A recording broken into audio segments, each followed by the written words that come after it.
Entonces ya vamos a empezar, ¿ya? Por favor, me comentan si se puede ver las diapositivas, ¿sí? ¿Me comentan? ¿Se puede ver? Sí, doctor, sí se visualiza. Sí, doctor, sí, sí. Listo, comenzamos, ¿ok? Bueno, les van ingresando el resto de sus compañeros. A ver, ustedes hasta el momento ya han podido ver la psicopatología, han podido ver algunos trastornos mentales, se han podido dar cuenta que hay muchos trastornos o hay varios trastornos mentales en los cuales tendencias vitales como lo es el apetito se ven afectados, pero ahora nos vamos a centrar específicamente en trastornos de conducta alimentarias que tienen todo un cuadro clínico, ¿no?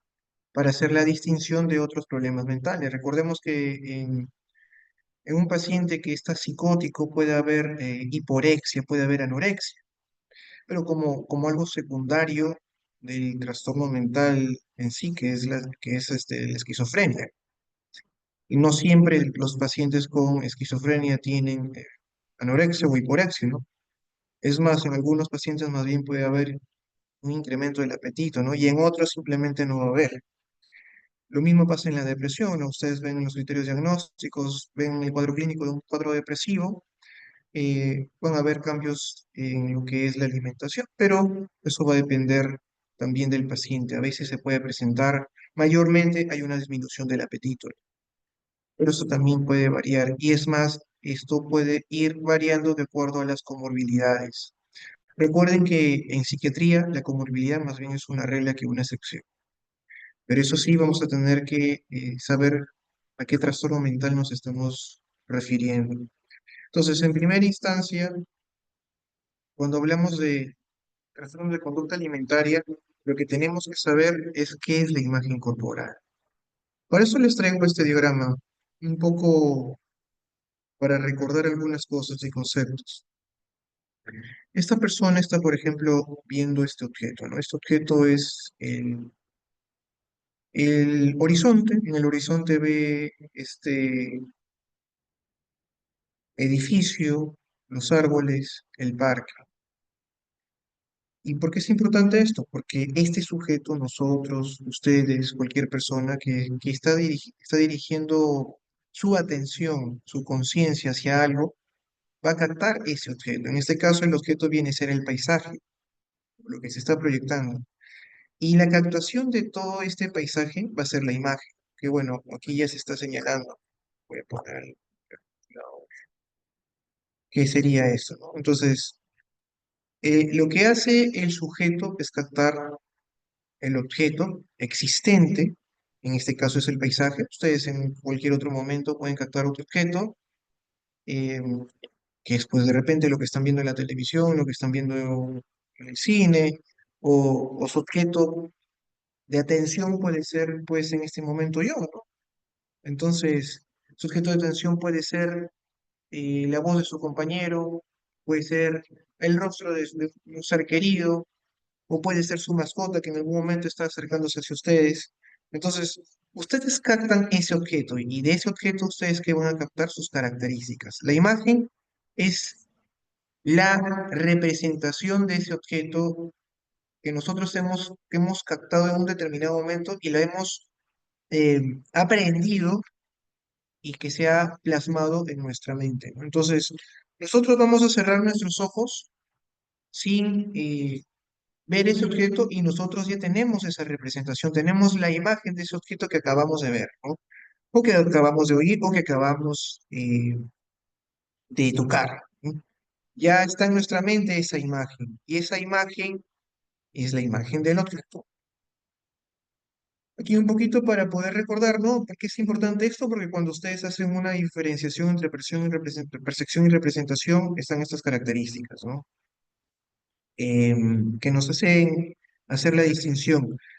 Y la imagen viene a ser pues una representación diferente a lo que es una percepción. Por supuesto que aquí está inmerso lo que es la percepción, dentro de lo que son las características psicopatológicas que ustedes ya han aprendido, ¿no? Entonces, en la imagen corporal pasa eso. En la imagen corporal, por supuesto, vamos a hacer uso de un espejo vamos a vernos a nosotros mismos.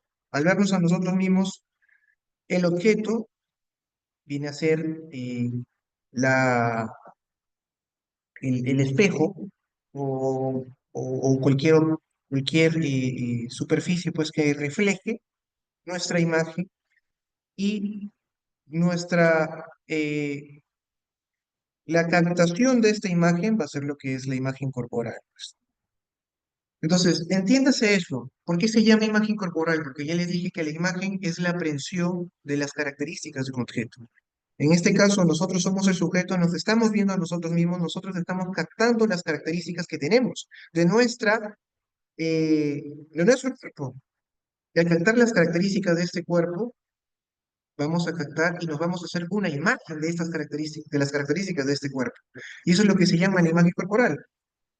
Dicho de otra forma, la imagen que forma nuestra mente sobre nuestro propio cuerpo, eso es lo que se llama imagen corporal. Pero es muy importante que se entienda esto porque después puede haber dos posibilidades, ¿no? Que pues lo que veamos sea realmente lo que es o lo que veamos sea realmente lo que no es. En donde se va a dar pues una distorsión de esta imagen corporal, que es justamente el tema de hoy. Los trastornos de conducta alimentaria y producen una distorsión de la imagen corporal. Pero aquí, ¿por qué pongo de hecho este gráfico con un corazón que hace alusión a lo que es el aspecto afectivo? Porque el aspecto afectivo tiene mucho que ver. De hecho, hoy en día se sabe de que no es necesariamente la percepción, no es solamente lo que vemos, sino lo que pensamos y lo que sentimos referente a nuestro cuerpo. De hecho, estos dos componentes, el cognitivo y el afectivo, tienen mucho que ver con lo que finalmente va a ser eh, el concepto, nuestro autoconcepto de imagen corporal. Entonces, recordando un poco, ustedes ya han visto en la conciencia del yo que hay un yo psíquico, que es todas las características, ¿no? Que han visto en la conciencia del yo, división del yo, actividad del yo, etcétera. Bueno, no lo voy a mencionar, ustedes ya lo saben. Pero también tiene un yo corporal, y eso en conjunto es lo que hace el yo personal. Y aquí un gráfico para entender un poco mejor, porque en la imagen corporal entra a tallar primero lo que es el autoconcepto. Pero ¿qué es el autoconcepto? El autoconcepto en general, ¿ah? Ojo, no solamente físico, el autoconcepto tiene que ver con lo que somos nosotros mismos, ¿no? En donde está inmerso el autoconcepto de nuestro aspecto físico, el autoconcepto personal, y en donde también están inmersas las opiniones que tienen nuestros familiares, nuestra sociedad, nuestros contemporáneos, las creencias que están en este entorno cercano o no tan cercano, van a influir definitivamente en lo que finalmente, en lo que va a ser finalmente pues la imagen corporal. La autoestima en general, ¿no? ¿Cómo es la autoestima que cada uno de ustedes tiene? La autoestima que tienen los pacientes que tienen trastorno de conducta alimentaria no está muy buena. Y el no estar bien trae consigo que tengan una autoestima corporal mermada. Porque si la autoestima general, cómo me siento, cómo me veo y cómo veo mi cuerpo, y autoestima se hace referencia, por si acaso, pues al tema afectivo. Entonces, si hay una alteración de mi autoestima, entonces va a haber una alteración de mi imagen corporal. Por lo tanto, la autoestima corporal se va a ver afectada. Y eso lo podemos ver en pacientes que tienen depresión, pacientes que ven depresión. Ustedes le preguntan a alguien que ha tenido depresión y les van a decir que no les gusta cómo se ven, ¿no? Pero eso no implica necesariamente que sea un problema de conducta alimentaria, simplemente de que eso es algo que se añade, es un ingrediente más de las características clínicas de un paciente con depresión, ¿no? De hecho, incluso tenemos ustedes, no sé, me parece que ya lo van a ver después, o no, no recuerdo si ya tuvieron una clase de depresión, pero hay situaciones mucho más severas como lo es el síndrome de Cotard, en donde más bien el paciente siente de que ya no hay, no tiene nada, es que está vacío, o sea, literalmente se siente vacío. Pero también entran a tallar el aspecto conductual que está íntimamente relacionado con la influencia que tiene el contexto social, nuestra sociedad, el ideal que tiene nuestra sociedad sobre lo que es la imagen corporal. Por lo tanto, puede darse un conflicto entre lo que es el ideal real, cómo nos vemos realmente, versus un ideal social, cómo la sociedad plasma que nosotros nos veamos. Bueno, aquí hay una definición un poco más extensa para tomar en cuenta que es una integración. Definitivamente la imagen corporal tiene que ver con la integración de experiencias perceptivas, les decía, ¿no? Pero no es únicamente perceptivas, sino también subjetivas, porque es lo que pensamos, las actitudinales, cómo actuamos referente a cómo nos vemos, y eso tiene que ver con el desarrollo de nuestra autoconciencia, por supuesto, ya les había dicho, ¿no? El self, la conciencia del yo, en la conciencia del yo está inmerso el yo corporal, ¿no? Y aquí un poco más para profundizar brevemente, les decía, entonces, en lo que es de imagen corporal, entran a tallar dos dimensiones. Una dimensión que es aquí dice, ¿no? Actitudes o dimensión de la imagen corporal. Una dimensión evaluativa comparativa, que es la emocional, y una dimensión cognitivo-conductual. En la dimensión evaluativa comparativa o emocional, eh, la persona, ¿qué pasa? Hace una evaluación de cómo se siente con esta imagen que él o ella percibe. Esta evaluación perceptiva del cuerpo y la apariencia, con todo lo que hemos comentado, y en donde está inmerso, por supuesto, la autoestima general, va a traer consigo de que su autoestima corporal sea adecuadamente valorada o inadecuadamente valorada. Es por eso que si nosotros tenemos aquí a un paciente que su estado de ánimo no es el mejor, no se va a ver bien en el espejo. Y no necesariamente esto lo vamos a aludir a pacientes con problemas mentales, ¿no? Ustedes, cuando no se sienten bien, cuando están irritables o cuando están bajoneados, vamos a utilizar esa expresión coloquial, no se van, cuando se miran al espejo, a veces ni siquiera se van a querer mirar al espejo, o cuando se miran al espejo se van a sentir mal con su imagen corporal, ¿no? Pero eso es algo transitorio, ¿no? A diferencia de un paciente que realmente tiene un trastorno de conducta alimentaria donde de forma persistente va a verse de otra forma.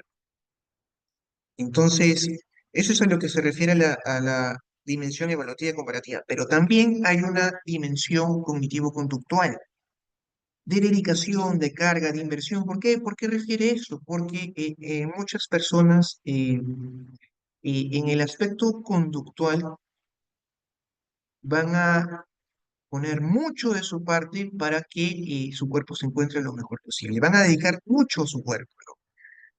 Eh, y puede llegar a grados extremos en lo que refiere a la anorexia, en lo que refiere pues a los trastornos de conducta alimentaria.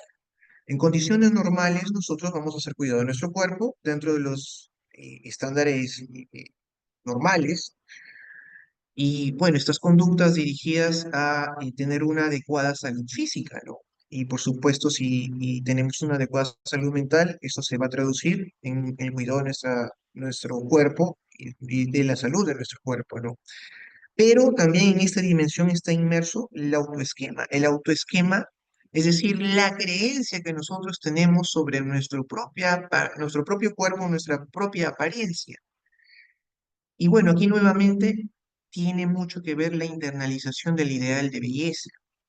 Entonces, nosotros tenemos una creencia o hemos consolidado una creencia de nuestro propio cuerpo, pero también tomando como base el ideal de belleza que hemos internalizado de nuestra sociedad, de nuestro entorno más cercano. Y eso es muy importante que lo tomen en cuenta, porque no es lo mismo que una persona, pues, tenga un círculo de amigos en donde todos, pues, son fitness, si se puede decir, a un entorno de amigos en donde, pues, no le da mucha importancia a eso, ¿no? eh, Puede contagiar más bien a la persona que sea fitness. El otro entorno quizás no. Eso tiene mucho que ver. Entonces, ahora sí pasando a lo que son los trastornos de conducta alimentaria, vamos al primero de ellos, que es la anorexia. En la anorexia hay que tomar en cuenta algunas cosas importantes, ¿no? Todos ya conocemos este término, ya les he mencionado previamente. Aquí hablamos de anorexia nerviosa como trastorno mental en sí. El todo del paciente está centrado en su imagen corporal y las consecuencias que trae en estar pendientes de su imagen corporal. Que va a traer consigo, por ejemplo, la restricción de la ingesta energética. Va a traer consigo un peso significativamente bajo. Eh, pero como segundo punto, el paciente va a tener miedo a ganar peso, a engordar. Pues bueno, esto trae consigo una alteración en la forma en que se ve a sí mismo, ¿no? Esto tiene que ver básicamente el criterio C con lo que es el concepto de imagen corporal.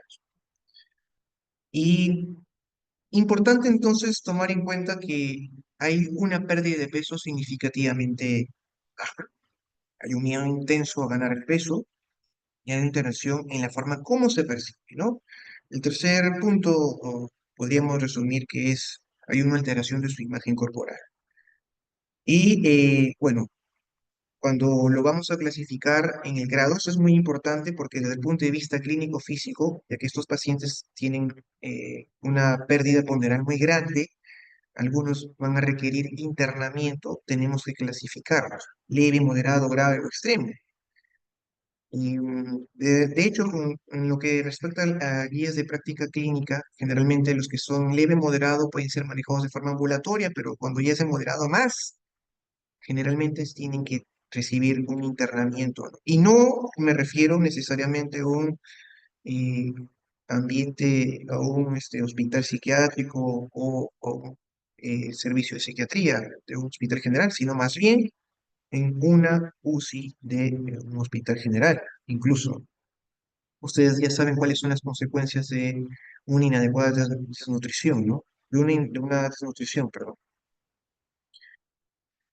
Entonces, ¿cuántos tipos de anorexia tenemos? Tenemos una anorexia de tipo restrictivo y una anorexia de tipo purgativo o con atracones. Es decir, la persona para perder peso puede ir por una parte en la que restringe la ingesta de alimentos, hace ayunos prolongados o ejercicio excesivo, o por el contrario, utiliza o se hace de argumentos, medicamentos, purgas, como aquí lo está mencionando, para poder bajar de peso. Por ejemplo, vómitos autoprovocados, utilización de laxantes, diuréticos, enemigas. Bueno, y después esto va a tener bastante relevancia posteriormente, muy importante porque estos subtipos de anorexia nerviosa son comórbidos con algunos tipos de algunos trastornos mentales. Por ejemplo, eh, la anorexia de tipo purgativo se asocia mucho a lo que son trastornos de dependencia, el abuso de sustancias, mientras que el restrictivo mayormente está asociado a lo que es trastornos ansiosos y el TOC, trastorno obsesivo compulsivo. Con algunas características clínicas que podemos observar es que en los pacientes con anorexia nerviosa, bueno, va a ser siempre más, es más frecuente en mujeres que en hombres, en realidad en la mayoría de los trastornos de conducta alimentaria, lo que no quiere decir que no se pueda dar en hombres. Como es de esperarse, pueden haber alteraciones de las constantes vitales, amenorrea, y bueno, una serie de características. De repente, una cosa muy relevante aquí es que muchas veces se va a asociar a síntomas depresivos, a ideas obsesivoides. Ojo, digo estos síntomas porque no necesariamente esto implica la presencia de una depresión, implica la presencia de un TOC. No obstante, podríamos decir que es un factor de riesgo para que estos trastornos mentales puedan desarrollarse. Bueno, una cosa también interesante que en la anorexia nerviosa hay un subgrupo en donde únicamente hay una actividad física incrementada, ¿no? Que sería parte de la anorexia, del subtipo de anorexia restrictiva. Y una cosa importante que aquí también se puede mencionar es que los pacientes con anorexia subtipo purgativo son más impulsivos que los que no lo son. Esto también es interesante y muy importante. La mayoría de los trastornos de conducta alimentaria empiezan en la adolescencia o en la adultez temprana, y algunos de ellos van a persistir, pero aquí el curso es interesante. Como pueden ver y pueden leer aquí en la diapositiva, muchos pacientes con anorexia nerviosa, después de un solo episodio pueden remitir. Pero hay algunos que no. Después del primer episodio pueden nuevamente tener otros episodios, pueden tener un curso fluctuante o incluso cronificarse.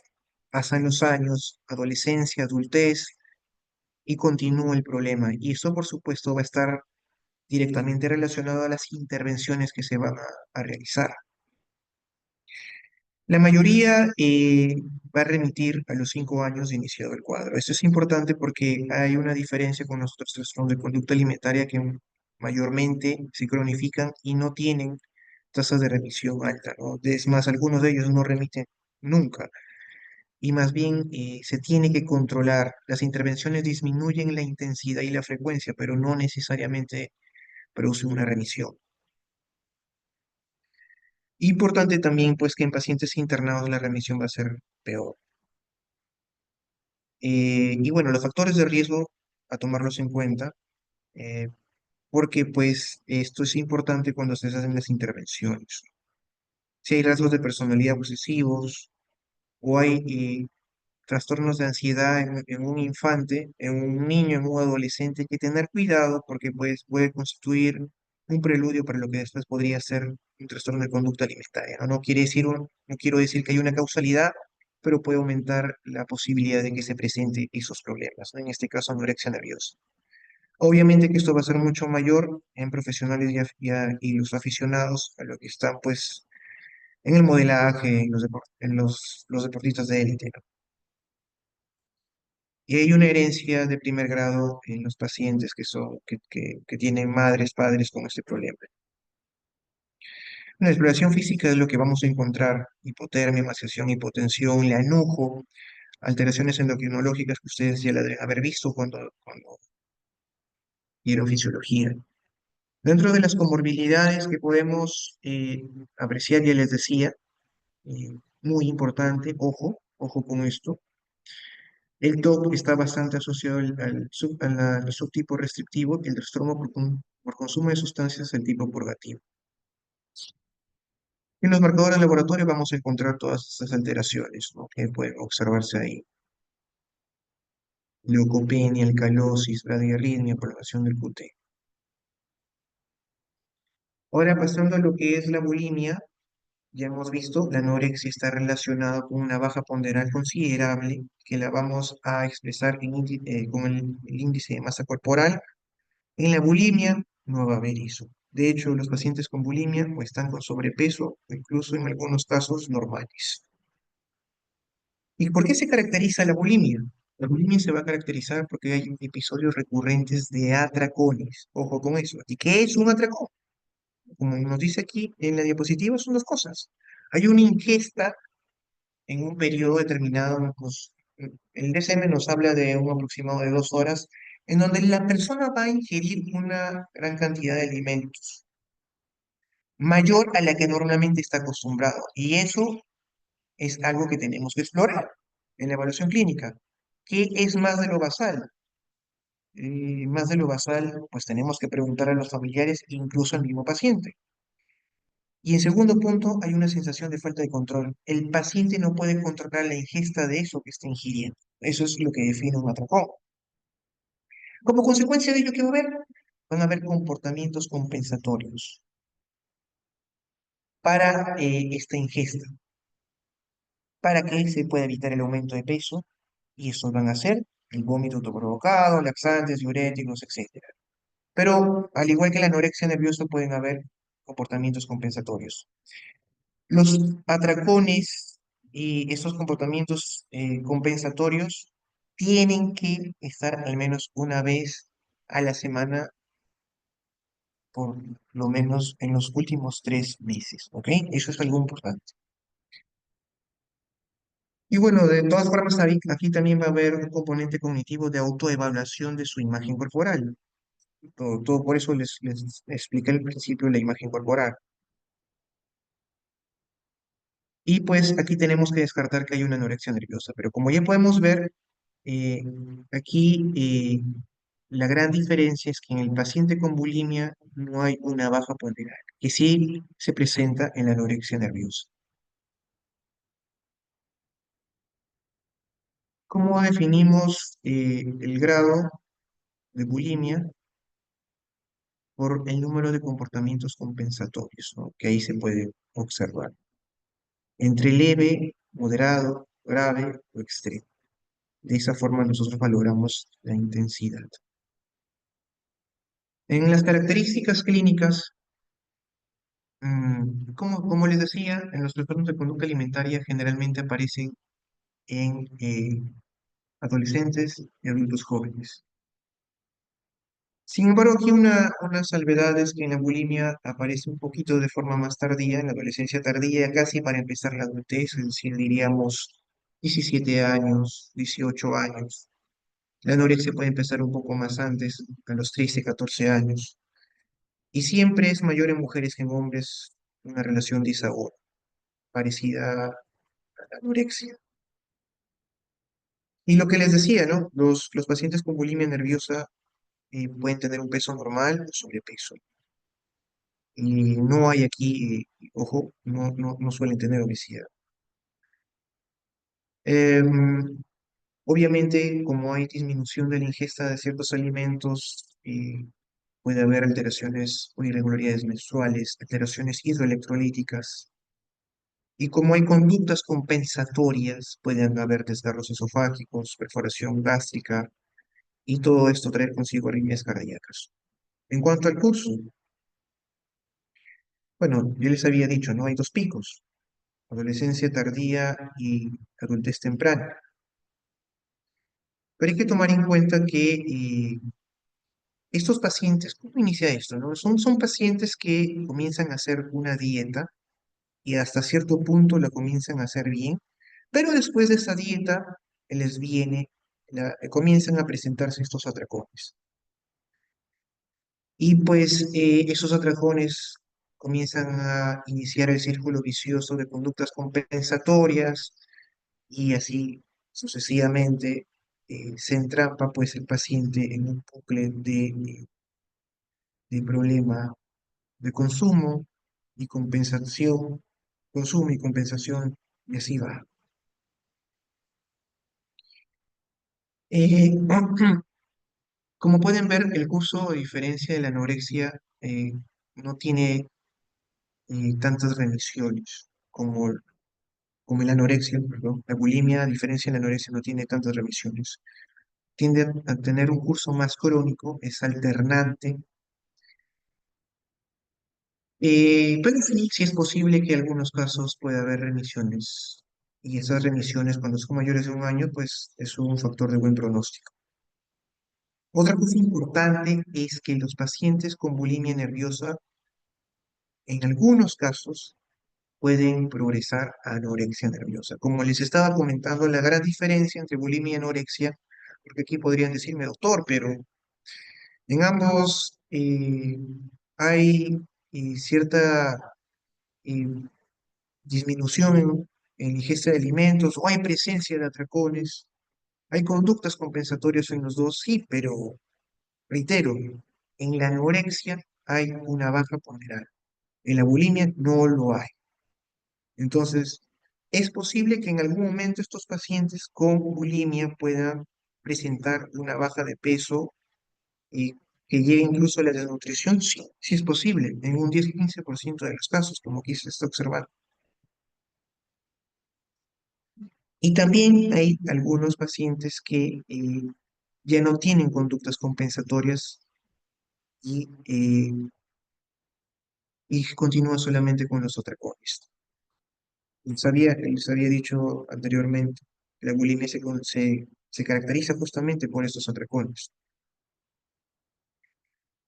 Pero hay algunos pacientes que después de cometer los atracones no van a tener una conducta compensatoria, en los cuales en algunos casos puede consolidarse, en algunos casos como un trastorno.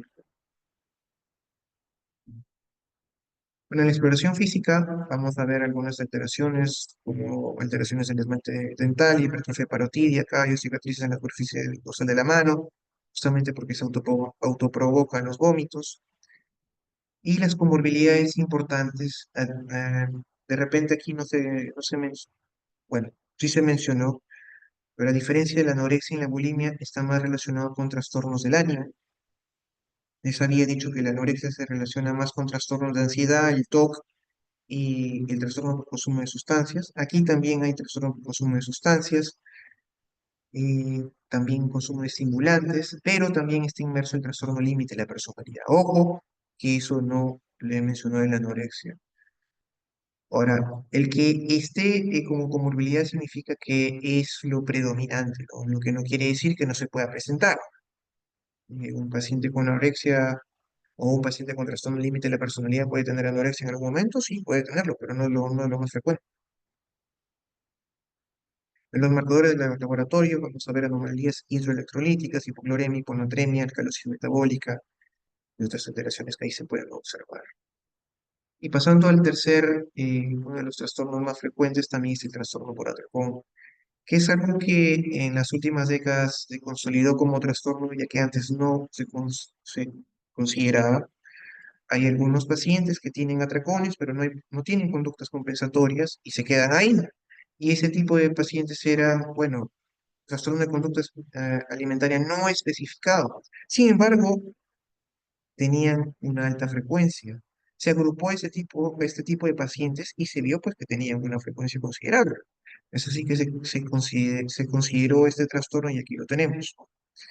Bueno, la única diferencia del anterior es que no hay conductas compensatorias, ¿no? Sino que aquí se le agrega que pues hay, durante la presencia de estos episodios de atracones, algunas otras características más, que comen mucho más líquido de lo normal, que comen hasta sentirse, perdón, desagradablemente llenos, eh, comen grandes cantidades de alimentos cuando no sienten hambre físicamente, eh, y pueden sentirse avergonzados, deprimidos o disgustados después de la ingesta de estos alimentos. El malestar, por supuesto, va a ser intenso después del atracón. Y nuevamente, un criterio de frecuencia que tienen que presentarse al menos una vez a la semana en los últimos 3 meses. Y pues siempre tendríamos que descartar otras alteraciones. Ya les dije, bulimia, pues en la bulimia hay conductas compensatorias, aquí no las hay. Y pues en la anorexia nerviosa y una baja ponderal, aquí no lo hay. Y vemos la gravedad del atracón por el número de atracones, desde leve hasta el extremo. Aquí se puede observar el cuadrito. Eh, en lo que es el trastorno por atracón, algunas características que tenemos. Interesante que la mayoría de personas, no todas, pero los que tienen trastorno por atracón generalmente son personas que quieren bajar de peso.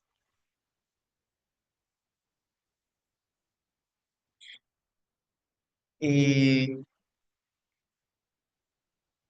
Como ahí lo dice en la diapositiva, el trastorno más prevalente entre los individuos que buscan tratamiento para perder peso.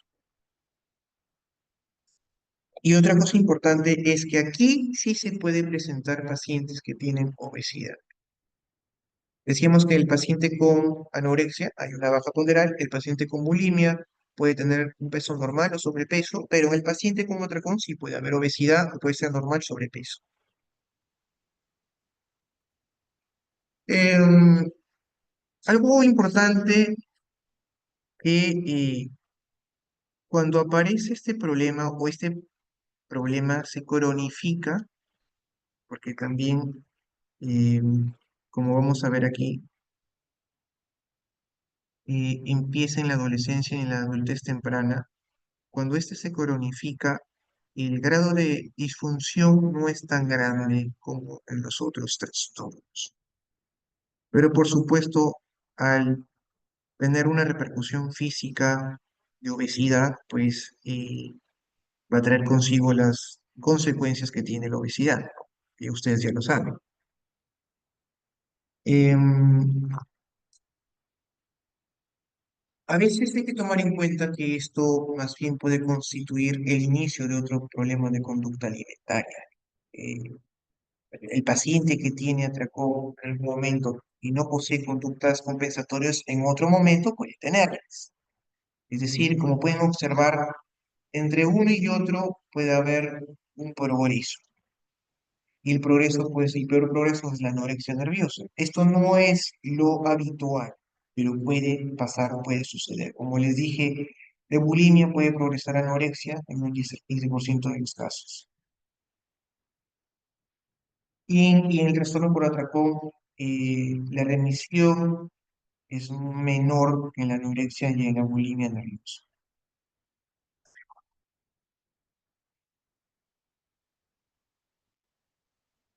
Una cosa importante para tomar en cuenta en el trastorno por atracón es la diferenciación con obesidad. Aquí algunas tres características para poder hacer la distinción. Los niveles de sobreevaluación del peso y la constitución corporal son más elevados en las personas obesas con el trastorno. Tenemos personas obesas sin el trastorno y personas obesas con el trastorno. Las personas que son obesas con el trastorno por atracón están pendientes de su imagen corporal. Las otras, bueno, sienten que están obesas, les han dicho que tienen que disminuir de peso, tienen de repente repercusiones o consecuencias de la obesidad, pero no están pendientes de su imagen corporal. Segundo, las tasas de comorbilidad psiquiátrica son significativamente más altas entre las personas obesas con el trastorno entre las que no las presentan. Las personas que tienen trastorno por atracón obesas tienen más comorbilidades psiquiátricas. Y eso es por sentido común, ¿no? Las obesas no necesariamente van a tener trastornos mentales comórbidos. Y bueno, lamentablemente el último punto es que los tratamientos para el trastorno por atracón que tiene obesidad eh, tienen mayor eficacia en estos que la obesidad sin trastorno por atracón. O sea, hay que tomar en cuenta lo siguiente, que el paciente que es obeso, hay que, es por supuesto, de hecho en algunas latitudes de la obesidad es vista incluso por profesionales de salud mental. Aquí no lo estoy considerando, pero sí hago esta salvedad, porque algunos pacientes que son obesos tienen trastorno por atracón.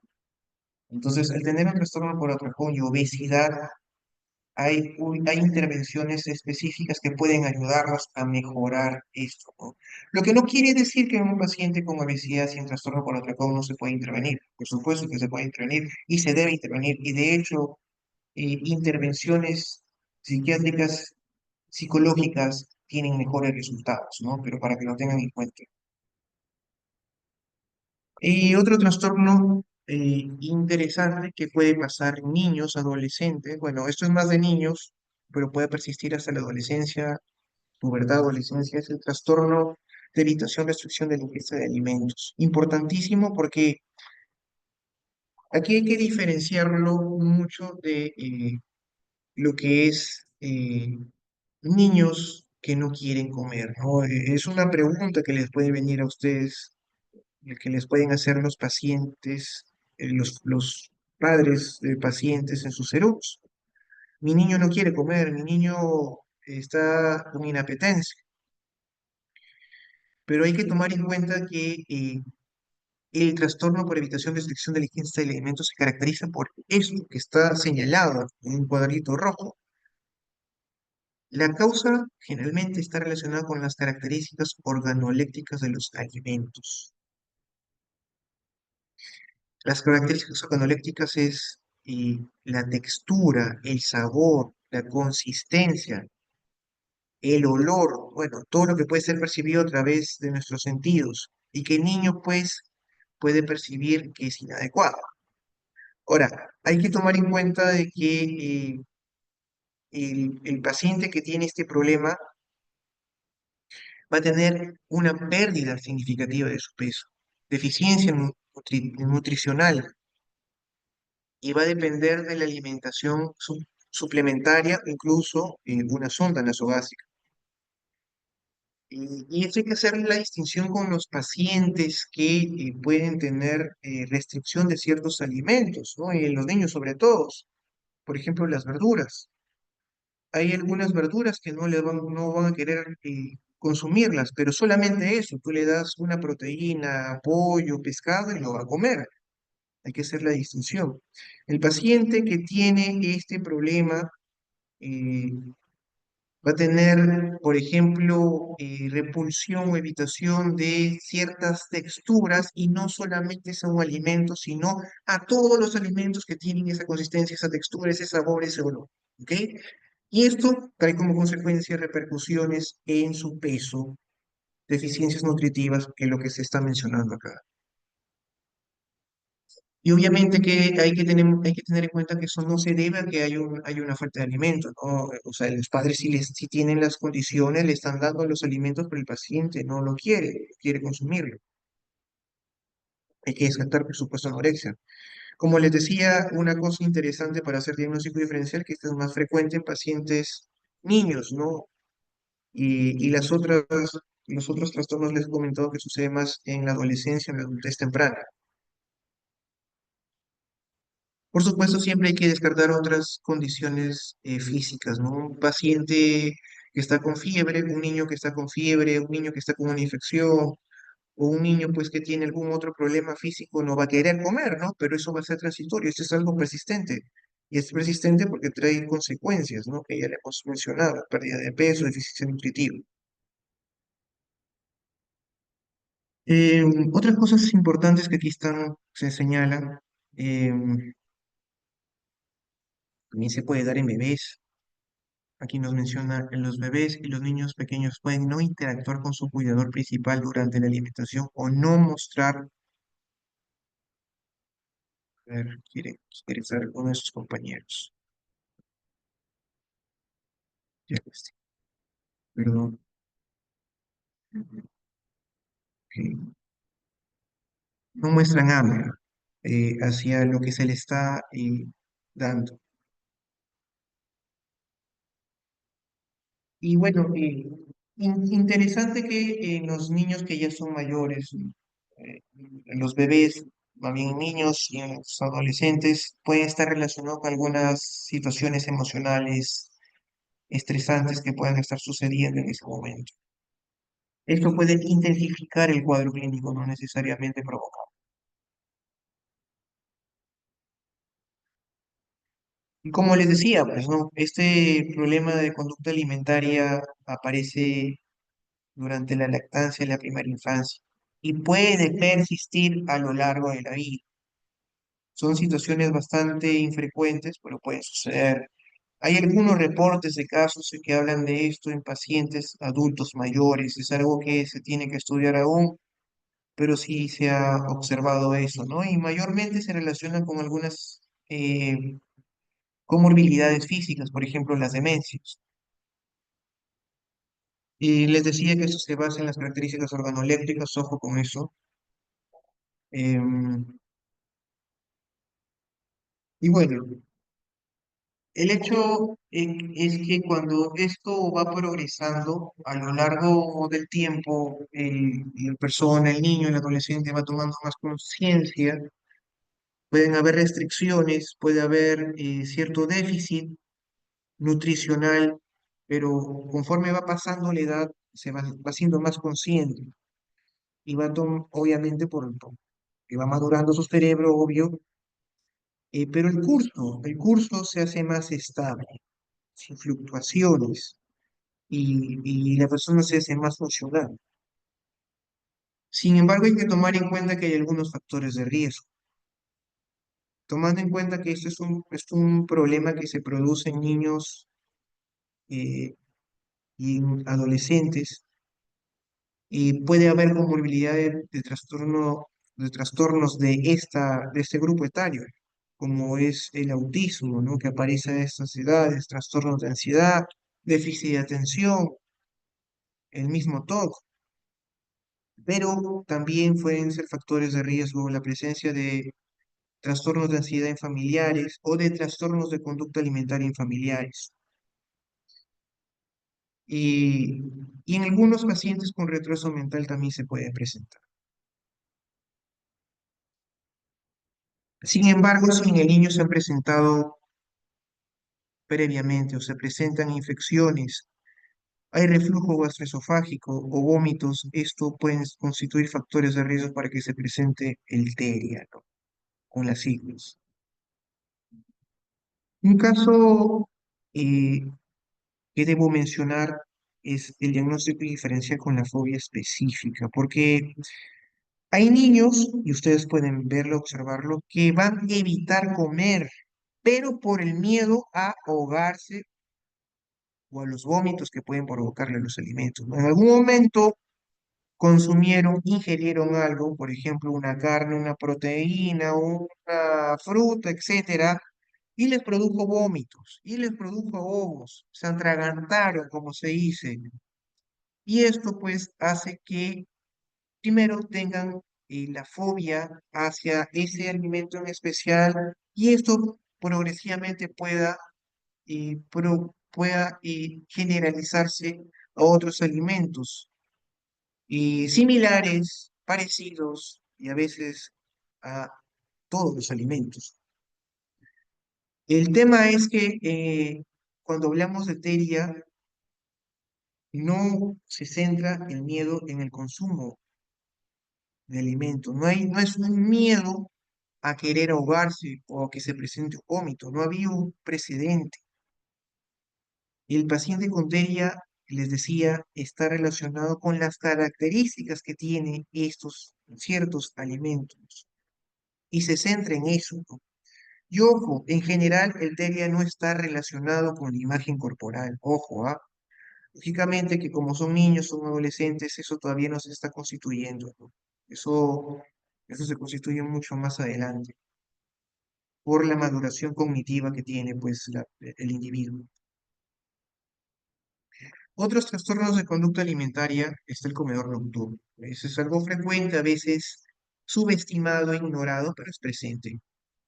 Puede haber hiperfagia nocturna, con presencia de anorexia, restricción alimentaria durante el día. Obviamente que si la persona come mucho durante la noche, en el día va a estar lleno, no va a querer comer.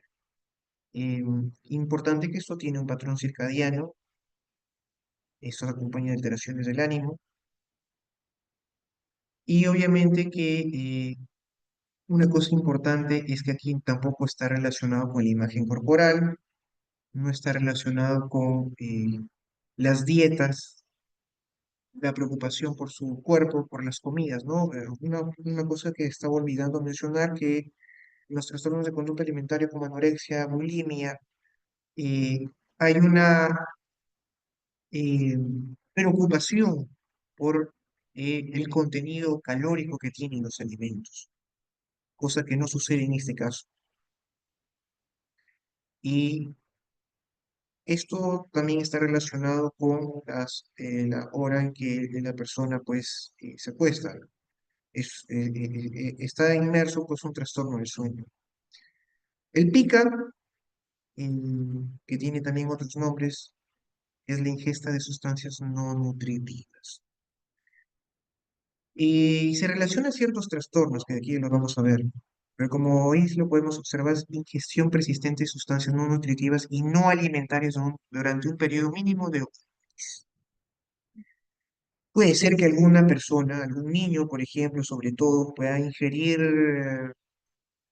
no sé, papel, pasta dental, y por curiosidad, ¿no? Pero después no le gustó el sabor, o pues le causó problemas, y pues ya nunca más lo vuelve a consumir. Pero en el caso de los pacientes que tienen pica, es algo persistente, consecutivo. perdura en el tiempo. Y eso hay que tomar en cuenta, hay que diferenciarlo pues de prácticas culturales, porque en ciertas culturas hay la ingesta de cosas que no necesariamente son nutritivas, hay que tomarlo en cuenta. Eh, pues esto se puede iniciar en la infancia. Em, Hay casos en los cuales esto se puede asociar en ciertas etapas, por ejemplo, en embarazos. Hay algunas embarazadas que tienen estos denominados antojos y, por ejemplo, le dicen a su pareja, dame hielo, ¿no? El hielo, bueno, es agua, agua congelada, pero no tiene ningún valor nutricional y pues, pero lo solicitan. En pacientes con retraso mental, ¿no? Bueno, eso es algo bastante frecuente. Pacientes con retraso mental moderado, severo, mucho mayor, y van a requerir, bueno, no lo solicitan, de hecho simplemente lo toman, no van a consumir tierra, cualquier cosa que encuentren, ¿no? Y pues bueno, no, sin ninguna preocupación, como les decía, mucho más frecuente de acuerdo al grado de deterioro que tengan, pues deterioro cognitivo que tengan. Esto puede traer consigo, pues por supuesto, repercusiones físicas como obstrucción intestinal, envenenamiento, infección, desnutrición, obviamente.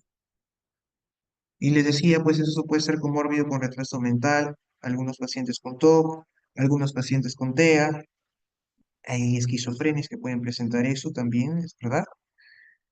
Y, y pues bueno, en algunos casos esto se asocia a tricotilomanía, ¿no? Ya sabemos que tricotilomanía está relacionada con la ingesta de pelos, sino que en este caso la tricotilomanía es específicamente con la ingesta de cabellos. Y también esto puede estar asociado a un TENIA en algunos casos. También hay algunas causas físicas de problemas alimentarios como el síndrome de Claver-Bussy, que es un compromiso temporal medial de la amígdala. Hay estos criterios, a estas características clínicas. Obviamente que si afecta la amígdala, hay una afectación de lo que es el miedo. El miedo está relacionado con la amígdala. Hay una hiperfagia, hiperoralidad, náusea visual, hipersexualidad, incluso alteraciones de la memoria. El síndrome de Klein-Levin es algo menos frecuente, mucho menos frecuente, pero también se puede dar. Pacientes que tienen hipersomnia como característica nuclear pueden dormir 18 horas, se da mayormente en varones, adolescentes, segunda década de la vida. Hay hipersexualidad, hay confusión y pueden haber alucinaciones. El síndrome de Prader-Willi, que de repente es algo que quizás ustedes ya lo han visto en la endocrinología o en genética, cuando han visto sus clases de genética. De hecho, aquí tenemos un paciente que tiene hiperfagia, hipogonadismo, hipotonía y pues un retraso mental. Es posible observar eso. Y bueno, finalmente en el tratamiento tiene que ser integral, farmacológico con psicoterapia. Sin embargo, hay que tomar en cuenta que la evidencia del tratamiento farmacológico está abocada principalmente a los atracones. Como pueden observar ahí, el tratamiento con antidepresivos, específicamente la fluoxetina, ayuda mucho a mejorar los atracones. Hay nuevos ensayos clínicos que combinan con otro medicamento que es el topiramato. Recordemos que es un anticonvulsivante, pero también puede ser utilizado aquí.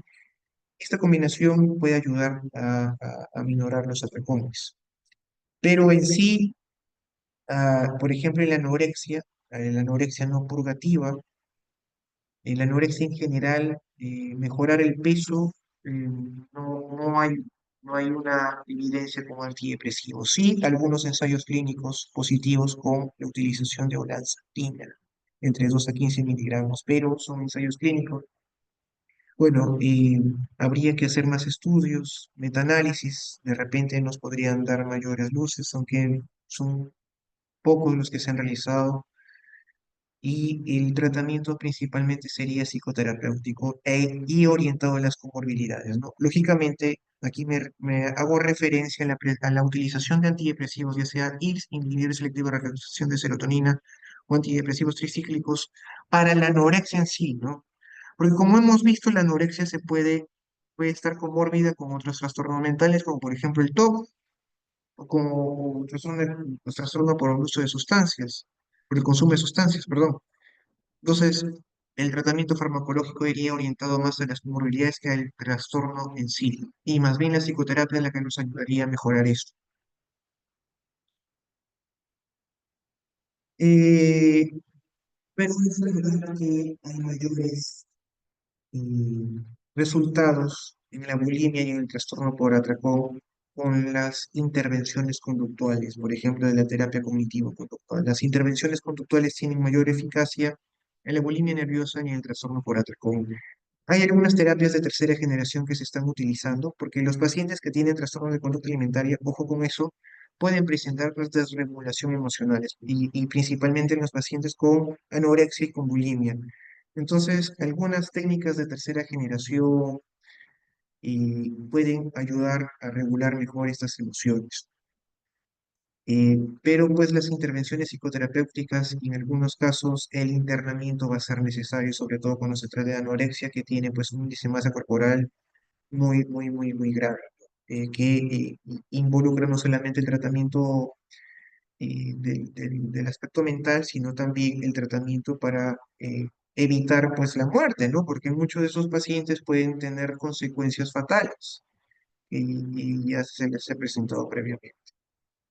Bueno, esto es lo que quería comentarles el día de hoy. No sé si tienen alguna pregunta o alguna duda o algo que quieran mencionar. No